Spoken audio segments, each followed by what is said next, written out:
Oh my god. Oh my god. Oh my god. Morning, Trainiacs. That group ride. I should have brought the camera. I'll give you a reenactment.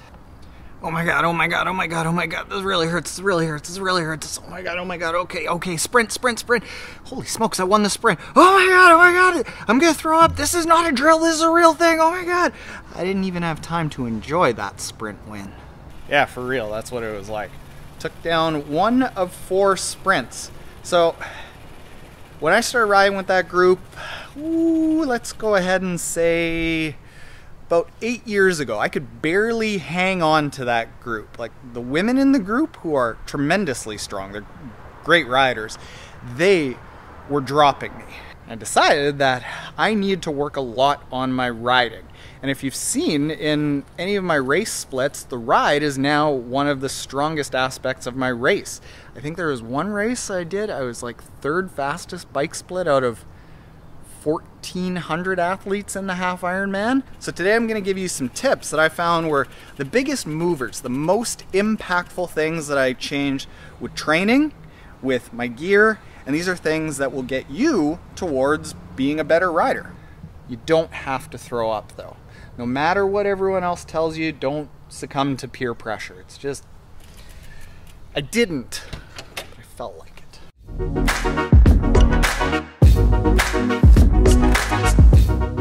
So Trainiacs, a couple weeks ago I did a video about how to set up your training week for the best gains. What are the key bike workouts that you need to do? And I'm gonna link to that video at the end of this video, so if you're looking more for the training side of things, you can do that. What we're gonna talk about here today are what are the really quick improvements that you can make that don't involve just training for months and years on end. What are the things that are really significant movers that are going to improve your bike speed now? After I talk about all those things, I will give you a bonus one thing that you can do for training that I think I left out of that last video. So, hey, bonus. But what we're gonna get in here today is in order of what are the worst to the best return on dollar spent improvements that you can make to improve your cycling. What do you put money out for that you get an over average amount of return back in how much faster you go? And as I go through this list, that return that you're gonna get becomes greater and greater. First thing that you can do that people talk about a lot are racing tires, or cotton racing tires. Now, when I'm selecting tires for training, for racing, I like to go to bicyclerollingresistance.com. And what they do here is they test dozens and dozens of different tires, probably the tires that you are considering purchasing or the tires that you have right now. They do it at different PSIs. And what they do is they compare the amount of rolling resistance in watts that it takes to overcome a certain amount of resistance at all of those different PSIs, and then compare that with puncture resistance for punctures that are like head-on and sidewall flats. And what you can actually do is literally the amount of watts that they have listed is how many watts you're gonna save or you are going to have to increase your performance by to end up going that much faster or slower. And what you can see in this is that there's as much of a difference of 15 to 20 watts going from a really burly, bulky, like commuter tire to a race tire. Now, this is very significant. But why I've listed this first as not a great return on dollar spent is because as you get down to those faster tires, they last less long. Like cotton racing tires, they last literally one race. Now, if you're just looking for total performance and go as fast as you want, and you're willing to spend over $100 up to $200 every single time you race, well, tires are something that you can purchase because, like, straight up, they make you faster. But you've got to repurchase them every time. So as far as a good return on money spent, I don't know. The next improvement that I made was race wheels. And race wheels, hands down, they make a significant improvement in your race performance. 40 millimeter deep race wheels, great. 80 millimeter deep race wheels, even better. A disc wheel, best. But only if you plan to be riding over 35 kilometers, roughly 21.72 miles per hour, somewhere around there. You change from a set of training wheels to a set of race wheels, you're gonna get faster, significantly faster, upwards of about 3 to 4% faster in our testing. Now, why is this listed early on as a poor return on your dollar spent? Well, just because they're expensive. The cheapest set of race wheels that you're gonna get, $1,000. Most expensive set, upwards of $4,000. So, do you want to make that huge investment for a little bit of return? I think that there are better places that you can spend your money. The rest of the list. A slightly better return on your dollar spent is an Aero helmet. We just recently did a video on comparing basic road helmets to Aero road helmets. We're not talking like the super long ones, but just something that is designed for improved aerodynamics. And what we saw was as much as about a 3% improvement in speed going from that basic road helmet to an aerodynamically designed road helmet. This is not insignificant, but why it's a much better return on your investment than, say, race wheels is because, you gotta buy a riding helmet anyway every 2 to 3 years. All you have to do is just shell out maybe $50 to $100 more to get a 3% improvement, and you don't even have to get the super long tail helmet. We saw that improvement with just an Aero road helmet too. Now, the next and best improvement that you can make to your cycling speed is going from a road bike to a tri bike. Now, I only recommend in our book, Triathlon Bike Foundations, which you can get the audiobook, the digital copy, or link to the Amazon hard copy at triathlonbikefoundations.com. I only recommend that people get a triathlon bike once they know they are committed to triathlon.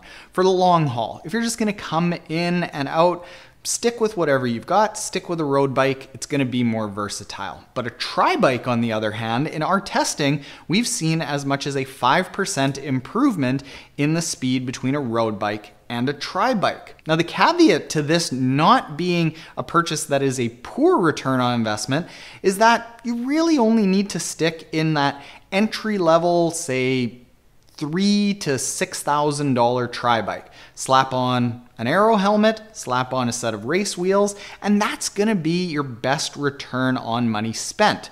Once you start getting up to the $15,000 super bike, yeah, it's slightly better, but the performance isn't going to be drastically, many percent better.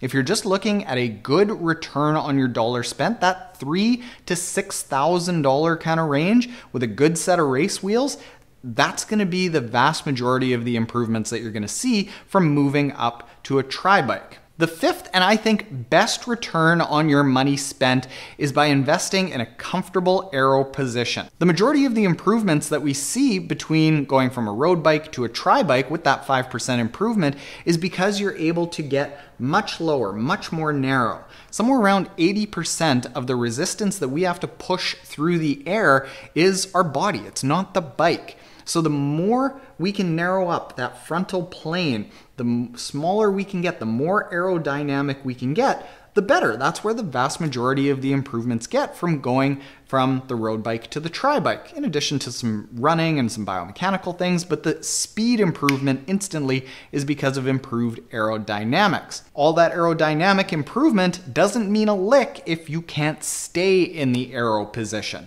If you are constantly fidgeting around, if you get off the bike and you're really tight, that's going to affect your run, and it's going to offset all those speed gains that you got on the bike with a poor run. So one of the best things that I ever did was investing in a 51 Speed Shop front end cockpit where I can adjust the arm cups a lot better. I can narrow up all of that frontal area. I can customize everything with the extension bars that allow me to be much more relaxed. And when I'm training a lot on my tri-bike with those 51 Speed Shop cups, and just so you know, I'm not sponsored by them whatsoever, but I was able to get as comfortable in that Aero position as I was on a road bike, which says a lot. I was never able to do that without that front end that has all of the adjustability to be able to be more relaxed and be nice and aerodynamic. So by making those 5 changes, you can instantly get faster on the bike.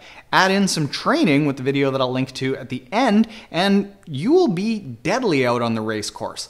Bonus thing that I will say is in your training, when you're doing race pace intervals, when racing hopefully comes back around at some point in the future, Instead of doing race pace intervals, do above race pace intervals.